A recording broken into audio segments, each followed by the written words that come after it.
Hello বন্ধুরা, আজ রান্নাকে ছুটি দিয়েছি, তাই আজকে কামারপুকুর আর জয়রামবাটিতে ঠাকুর শ্রী শ্রী রামকৃষ্ণদেব আর পরমহংসদেব আর শ্রী শ্রী সারদা মায়ের জন্মভিটে দর্শন করতে চলে গিয়েছি। সেই ভিডিওই তোমাদের সঙ্গে ছোট্ট করে শেয়ার করছি। বন্ধুরা, তোমরা দেখো, আশা করি তোমাদের সকলের ভালো লাগবে। দেখো, আমরা এখানে হাওড়া থেকে সকালে 7:25 গোঘাট লোকালে বেরিয়েছি। আমরা 3 বান্ধবী মিলে গিয়েছি। ট্রেনে করে গিয়ে আমরা গোঘাট স্টেশনে নেমেছি। সেখান থেকে তোমাদেরকে আমি দেখাচ্ছি কিভাবে আমরা ঘুরলাম সারাদিনে। আমরা আবার রাতেই ফিরে এসেছি। তো আমি রান্না তো আর করতে পারিনি, তাই ভাবলাম ছোট করে ব্লগটা তোমাদের সঙ্গে শেয়ার করি। এখানে দেখো, ট্রেন থেকে নেমে সিঁড়ি দিয়ে বাদিক দিয়ে নেমে সামনেই অটো বা টোটো স্ট্যান্ড আছে। সেখান থেকে প্রথমে আমরা জয়রামবাটি মায়ের বাড়িতে গিয়েছিলাম। তোমরা চাইলে এখানে শ্রী শ্রী ঠাকুর পরমহংসদেবের বাড়িতেও যেতে পারো। প্রথমে আমরা টোটো ভাড়া করে নিয়েছিলাম, রিজার্ভ করে নিয়েছিলাম সারাদিনের জন্য। একেবারে বিকেলে আমাদের 5টার সময় আবার এই টোটোই ট্রেন ধরিয়ে দিয়েছিল।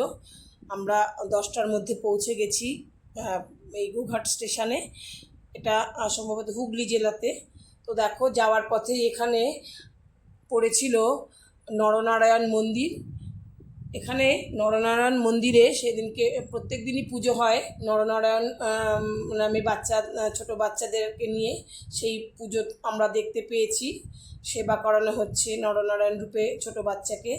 তারপরে আবার উল্টো দিকেই রয়েছে এখানে সারদা মা রামকৃষ্ণদেবের সাধনপীঠ। সেখানে আমরা ঢুকে মা আর ঠাকুরের দর্শন করলাম। খুবই সুন্দর জায়গা বন্ধুরা। আমি অনেক দিন ভাবছিলাম যাব আর যাওয়া আর হয়ে ওঠেনি, তাই ঠাকুর হয়তো টেনেছে, তাই আমরা 3 জন মিলে চলে গিয়েছিলাম দেখতে। এখানে এত সুন্দরভাবে ছবিগুলো রয়েছে রামকৃষ্ণদেব আর সারদা মায়ের। সমস্ত রকম ছবি তোমরা এখানে দেয়ালে দেখতে পাবে। এখানে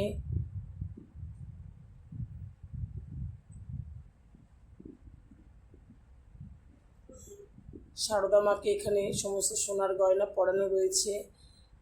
দেখো, এখানে রামকৃষ্ণদেব মাকে কালী রূপে পুজো করছেন, সেই দৃশ্যগুলো দেখানো হচ্ছে। তো এখান থেকে আমরা এটা দেখে আবার আমরা টোটোতে উঠে, টোটো দাদা আমাদেরকে সব এরকমভাবে বলে দিচ্ছিল, টোটোতে উঠে চলে এলাম আমরা মায়ের বাড়ি। এখানে মায়ের বাড়িতে চলে এসেছি। দেখো, এটা হচ্ছে মায়ের পুরনো ঘর আর দেখা যাচ্ছে দূরে যেটা মন্দির, ওটা হচ্ছে নতুন মায়ের বাড়ি তৈরি করা হয়েছে। ওই দূরে দেখা যাচ্ছে। ভেতরে তো ক্যামেরা করা যাবে না, ভিডিও করা যাবে না, তাই তোমাদের এই সামনে থেকেই দেখিয়ে দিলাম, ভেতরটাতে দেখানো যায়নি। তারপরে আমরা ঠাকুরের দর্শন করে, মায়ের দর্শন করে ওখানে যেখানে ভোগ প্রসাদ দেওয়া হয় সেখানে চলে গিয়েছিলাম। ভোগ প্রসাদের জায়গাটাও বিশাল বড় বন্ধুরা। সেখানে আমরা ভোগ প্রসাদে ওখানে 2 রকম তরকারি, ডাল, চাটনি, তারপরে পায়েস, দই, সমস্ত কিছু দিয়েই ভোগ প্রসাদ খাওয়ানো হয়েছিল। তারপরে বেরিয়ে দেখো, সারদা মায়ের কিছু বাণী এখানে লেখা রয়েছে, তোমাদেরকে একটুখানি দেখানোর চেষ্টা করলাম। তোমরা দেখতে পারো, মায়ের এখানে সমস্ত বাণীগুলো লেখা রয়েছে দেয়ালে। তারপরে একদম সারদা মায়ের মন্দিরের একদম সোজাসুজি দেখো, এখানে যারা থাকতে চাও এখানে হোটেল বা লজ রয়েছে। আমরা চলে এসেছিলাম, থাকলে একটু ভালো হয়, কারণ অনেকটা জার্নি পড়ে যায় নইলে কলকাতা থেকে। তো এইখানে একদম সোজাসুজি মায়ের বাড়ি থেকে একদম সোজাসুজি অনেক হোটেল রয়েছে। তোমরা 400 থেকে 600-র মধ্যে ভালো হোটেল পেয়ে যাবে। তারপরে আমরা আবার এগিয়ে টোটোতে করে এসে দেখো, এখানে মায়ের ঘাট, যেখানে মা স্নান করতেন সারদা মা, সেই ঘাট দর্শন করে আমরা নিলাম। তারপরে চলে এসেছি ক্ষুদিরাম চ্যাটার্জির, যে আমাদের ঠাকুরের পিতা, তার বাড়ি। সেখানে এটা পুরনো বাড়ি রয়েছে, সেটা দর্শন করে নিলাম আমরা। সংলগ্ন পুকুর রয়েছে, সেখানে আমরা দেখলাম মাছ চাষ করা হচ্ছে, যার জন্য মাছ ছাড়া হচ্ছে অনেক। এখানে ফুল বাগান করা হয়েছে, অনেক খুব সুন্দর করে সাজানো রয়েছে। সেখান থেকে বেরিয়ে আবার টোটো করে এলাম এখানে ওই কামার, ধনী কামার রিনির বাড়ি, যেখানে গদাধরকে জন্ম দেওয়ার পরে যে দাই আর কি, দাইমা রেখেছিলেন। তারপরে সেখান থেকে দেখো এসেছি দুর্গা মন্দির, তার সঙ্গে এখানে দুর্গা মন্দিরের সঙ্গে এই যে পাঠশালা রয়েছে, গদাধর এই পাঠশালাতেই পড়াশুনো করতেন। সেই পাঠশালার দেখে তারপরে এখানে চলে এলাম। এটা লাহাবাবুর স্ট্যাচু রয়েছে, লাহাবাবুর। এখানে এর আগে তো দুর্গা মন্দিরটা দেখলে, তারপরে এখানে এটা হচ্ছে বিষ্ণু মন্দির। এখানে আমাদের ঠাকুর শ্রী শ্রী পরমহংসদেব এখানে বিষ্ণু মন্দিরে পুজো দিতেন। তারপরে এখানে দেখো এখানে সব স্ট্যাচুগুলো করা রয়েছে। এখানে ক্ষুদিরাম যখন গদাধরদের ফ্যামিলি নিয়ে পুরো এখানে চলে আসার পরে এই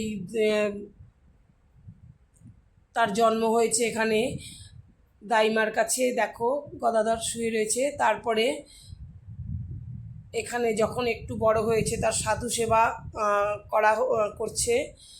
তারপরে এখানে গদাধরের বিয়ের দৃশ্য, বিয়ে হচ্ছে। এখানে পরপর অনেক রকম দৃশ্য দেখানো হয়েছে সব স্ট্যাচুগুলোর মাধ্যমে, খুব সুন্দর লাগছে এগুলো দেখতে। তারপরে আমরা টোটো করে চলে এলাম এখানে রামকৃষ্ণ মঠে, শ্রী শ্রী রামকৃষ্ণ মঠে। এটা 4টের সময় খোলে, তখন বন্ধ ছিল।